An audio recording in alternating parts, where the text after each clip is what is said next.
44 લાખના માદક પદાર્થ હેરોઇન સાથે એકની ધરપકડ। No drugs in East Kutch campaign અંજારના વરસાણા ગામ ખાતેથી માદક પદાર્થ હેરોઇન કિંમત ₹4,47,400ના જથ્થા સાથે આરોપીને ઝડપી પાડતી અંજાર પોલીસ સરહદી રેન્જ આઈજી ચિરાગ કોરડિયા અને એસપી સાગર બાગમારની સૂચના હેઠળ અંજાર પીઆઈએઆર કોહિલની ટીમે વરસાણા ગામના બસ સ્ટેશન પાસે આવેલ પતરાવાળા ધાબળામાં દરોડો પાડ્યો હતો।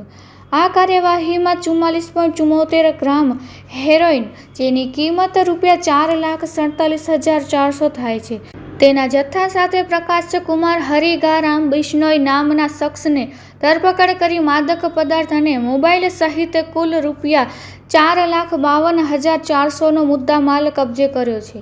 આરોપીએ કબૂલાત કરી હતી કે આ જથ્થો તેને જવાહરનગર ગાંધીધામમાં રહેતા રમેશ હરિરામ બિશ્નોઈએ પૂરો પાડ્યો હતો અને તે ધાબા પર આવતા ગ્રાહકોને છૂટક વેચાણ કરતો હતો।